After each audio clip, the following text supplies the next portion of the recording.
بسم اللہ الرحمن الرحیم، السلام علیکم۔ فاضل اردو حصہ غزل، اس کی آج ہم اندر غزل جو ہے وہ احمد فراز کی ویری امپورٹنٹ، میں نے آپ کو پہلے ہی بتا چکا ہوں کہ ہمارے پاس احمد فراز کی غزل، پروین شاکر کی، منیر نیازی کی، یہ تین غزلیں کر لیں گے آپ کا انشاءاللہ 10 نمبر پاکٹ میں آ جائے گا۔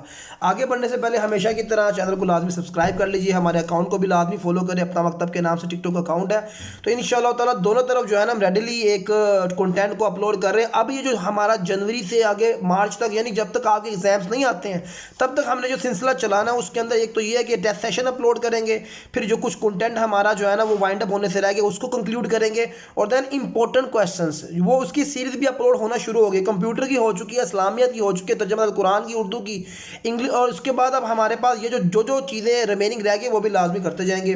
غزل کی تشریح ہمیشہ کی طرح میں خود تشریح لکھتا ہوں اس کی، اور میری کوشش یہ ہوتی ہے کہ بچے رٹے مارنے کی بجائے جو ہے نا انڈرسٹینڈ کر لیں، اور اس کے بعد اردو کے اندر جتنا آپ سلیبس سے انڈیپینڈنٹ ہوں گے نا، یعنی جتنا آپ کنٹینٹ کے اوپر ڈیپینڈ کریں گے اتنا آپ کے لیے یاد کرنا مشکل ہوگا۔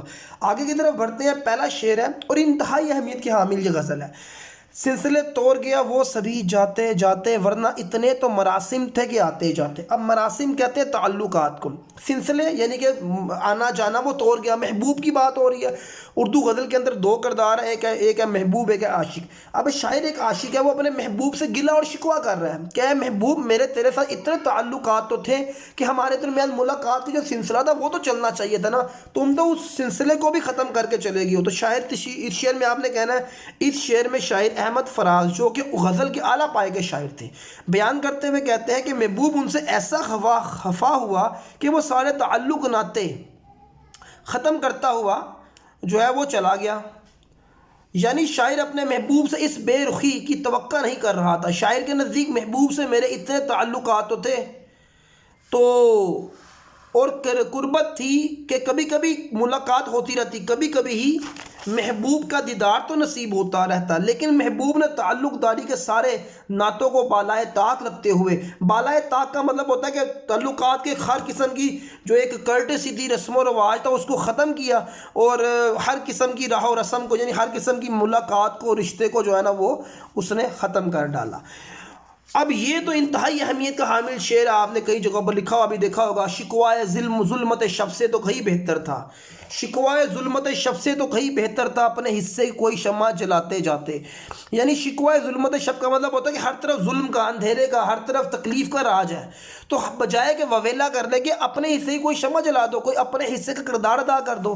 تو اس شعر میں شاعر احمد فراز، جب بیسیکلی احمد فراز اس دور کے اندر شاعر تھے کہ جب پاکستان کے اندر ماشاء اللہ کا دور تھا، ضیاء الحق کا، اور وہاں پر شاعر جو تھے نا وہ حق بیان کرتے تھے، اور شاعر جو ہے نا وہ کھل کر اظہار کرتے تھے، تو شاعروں کو جیلوں میں ڈال دیا جاتا تھا۔ ان کے ساتھ ظلم و ستم کی کہانی تھی، جس میں احمد فراز آتے ہیں، فیض احمد فیض جیسے شاعر آتے ہیں، اور باقی شاعر بھی، شعراء بھی موجود تھے، منیر نیازی جیسے شاعر۔ سو وہ کہتے ہیں کہ اپنے شعر میں لوگوں کو اپنے حصے کی ذمہ داری اور فرائض کی طرف متوجہ کرتے ہوئے کہتے ہیں کہ اگر ہر طرف تاریکی چھائی ہو، تاریکی ہی تاریکی، ہر طرف ظلمت کا بازار گرم ہو ہر طرف، اور حالات اختیار سے باہر ہو جائیں جاتے ہوئے نظر آ رہے ہوں، یعنی حالات جو ہے نا وہ حالات اختیار سے باہر جاتے ہوئے نظر آ رہے ہوں، تو تب صرف حالات کو کوسنے کی بجائے، کچھ لوگ ہوتے ہیں نا بس حالات برے ہیں، خود کچھ نہیں کرتے ہیں، تو شاعر کہتا ہے کہ اندھیرے کا شکوہ کرنے کی بجائے اپنے حصے کی روشنی جلاؤ، اپنے حصے کا کردار ادا کرو۔ یعنی معاشرے میں اگر تم کوئی بہتری اپنے حصے سے لا سکتے ہو تو وہ بہتری لازمی لانے کی کوشش کرو۔ یعنی انسان کے جو اختیار میں ہے نا وہ تو کر سکتا ہے نا، صرف شکوہ اور شکایت نہ کرے۔ اگر سبھی لوگ اپنے اپنے حصے کی شمع روشن کریں گے تو اندھیرا ضرور اپنے انجام کو پہنچ کر رہے گا۔ تو اس کے اندر ہم یہ ضمناً یہ والا حوالے کا شعر، تو اندھیروں کا سوداگر نہ بن، یعنی اگر اندھیرے آلریڈی پھیلے ہوئے ہیں تو اور اندھیرا نہ پھیلا، اپنے حصے کی شمع جلاتے جا، یعنی اپنے حصے کی روشنی کو جو ہے نا وہ بلند کر دے۔ یہ شعر بھی، یعنی کہ آپ جانتے ہیں کہ اردو غزل کے اندر جو ہے نا وہ 3 شعر آئیں گے، 3 نمبر کے، 3 اور 1 نمبر جو ہے نا وہ شاعر کا نام ہوتا ہے۔ سو ہم یہ کہہ سکتے ہیں کہ یہ تینوں شعر جو ہے نا وہ کنسسٹنٹ آ سکتے ہیں، اور یہ بھی بڑا امپورٹنٹ شعر ہے۔ کتنا آسان تھا تیرے ہجر میں، ہجر کہتے ہیں جدائی میں، تیرے ہجر میں مرنا جانا، پھر بھی ایک عمر لگی جان سے جاتے جاتے۔ یعنی اس کا مفہوم بیان کرو تو شاعر کہتا ہے کہ اے میرے محبوب، تیری جدائی نے مجھے ویسے تو مار دیا تھا، لیکن اس کے باوجود جو میری جو زندگی تھی نا وہ آہستہ آہستہ جو ہے نا وہ ختم ہوئی. یعنی میں فوراً یعنی کہ دلی طور پر تو میں مر چکا تھا, یعنی ذہنی طور پر میری موت واقع ہو چکی تھی در جانے کے بعد, لیکن جو جسمانی موت تھی نا وہ وقت کے ساتھ ساتھ ہوئی. اس شعر میں شاعر احمد فراز جو کہ اردو غزل کے معروف یعنی بڑے مشہور شاعر تھے, بیان کرتے ہوئے کہتے ہیں کہ اے محبوب, اے میرے محبوب, تیری جدائی سے بڑا صدمہ میرے لیے کوئی اور نہ تھا. یعنی تو جب میری زندگی سے رخصت ہوا تو میرے لیے اس سے بڑا اور کوئی صدمہ نہ تھا, اور تیرے بغیر سانس تک لینا محال تھا. یعنی شاعر بیان کرتے ہوئے کہتا ہے کہ بظاہر تیرے جانے کے بعد تو میری موت واقع ہو چکی تھی, جسم صرف موجود تھا, اندرونی طور پر روحانی طور پر میری روح جو تھی نا وہ یہاں سے جا چکی تھی, اور میرے لیے تیری بعد مرنا بہت آسان تھا. یعنی محبوب کے بغیر زندگی کا تصور بھی ناممکن تھا, لیکن شاعر کی موت آہستہ آہستہ واقع ہوئی. یعنی جسمانی طور پر شاعر کی موت تو بہت بعد میں ہوئی, لیکن ذہنی طور پر شاعر کی موت اسی روز ہی واقع ہو گئی تھی جب محبوب کا ہجر یعنی جدائی ملی. یعنی شاعر لمحہ بہ لمحہ اپنی موت کی طرف ہی سفر کرتا رہا. محبوب کا ہجر اس کے لیے روز موت جیسا تھا, روز. یعنی شاعر بیان کرتے ہوئے کہتا ہے کہ بظاہر تو اے میرے محبوب جب تو نے میرے سے کنارہ کشی اختیار کی تو میری موت ہو چکی تھی, میں اس وقت مر چکا تھا, لیکن جسمانی طور پر میری موت کو آنے میں تھوڑا وقت لگا. یہ شعر بھی بڑا امپورٹنٹ ہے.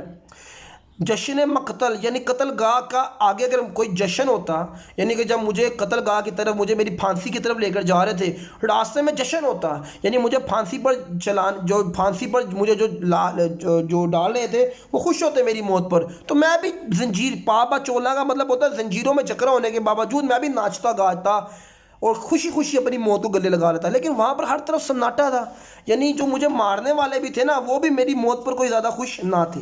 تو یہ آ گیا. جشن مقتل ہی نہ برپا ہوا اور نہ ورنہ ہم بھی پابا چولا ہی صحیح ناچتے گاتے جاتے.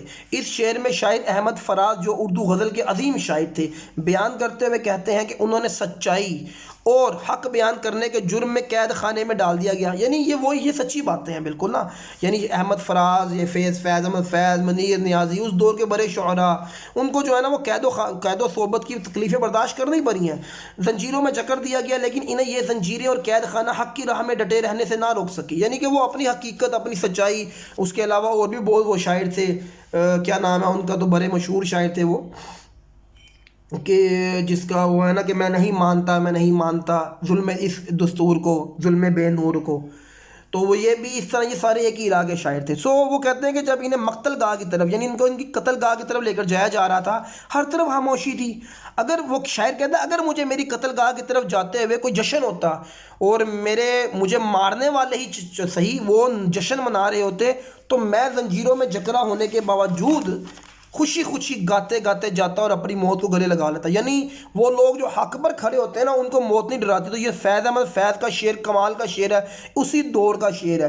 کس دھج سے کوئی مقتل میں گیا, یہ اس کا حوالے کا شعر ہے. کس دھج سے کوئی مقتل میں گیا وہ شان سلامت رہتی ہے. کس نے, جس دھج سے, جس دھج کہتے شان سے, یعنی بڑا حوصلے کے ساتھ, یہ جان تو آنی جانی ہے اس جان کی تو کوئی بات نہیں. الحمدللہ یہ غزل بھی ہم نے آپ کے ساتھ کنکلیوڈ کر دیا سمارٹ سلیبس کے اکارڈنگ. یہ ہمارے سلیبس کا حصہ تھی. غزل ہماری مکمل ہو گئی ہے. اس کے بعد ہم جو ہے نا وہ اس کے MCQs کر لیتے ہیں چونکہ عمومی طور پر آ جاتے ہوتے ہیں. تو یہ آگے جی جاتے جاتے توڑ گیا تعلقات, سلسلے سوئی, یہاں پر سلسلے توڑ گیا وہ سبھی اپنے حصے کی جلاتے جاؤ شمع. شاعر نے حوصلہ شکنی کیا, مایوسی کی اداسی کی شکوہ شکایت نہیں کرنی چاہیے. اگر جشن مقتل برپا ہو تو شاعر کیا کرتا, ناچتے گاتے ہوئے جو ہے نا وہ اپنے قتل گاہ کی طرف جاتا. فراز غزل کے مقطع میں بے وفائی کے بدلے بات کر رہا ہے. مقطع کہتے ہیں آخری شعر ہے نا, تو چونکہ اس کے اندر شاعر کا اپنا نام ہے تو ہم اس لیے اس شعر کی نہیں کرتے ہیں چونکہ اس میں ایک نمبر آ جاتا ہوتا ہے. سو وہ نا وہ بات جا رہا ہے کہ وفا کی نا, وفا نہیں کی شاعر محبوب نے شاعر کے ساتھ نا. تو یہاں پر بقایا یہ ہمارے پیپر کے اندر ان کا کنٹینٹ کوئی بھی نہیں آتا. پروین شاکر کی غزل رہ گئی ہے, انشاءاللہ نیکسٹ ویڈیو کے اندر اس کو بھی اپلوڈ کر دیا جائے گا. ہمیشہ کی طرح چینل کو آپ نے لازمی سبسکرائب کرنا ہے, اکاؤنٹ کو بھی فالو کرنا ہے. انشاءاللہ نیکسٹ ویڈیو میں ملتے ہیں. اللہ حافظ.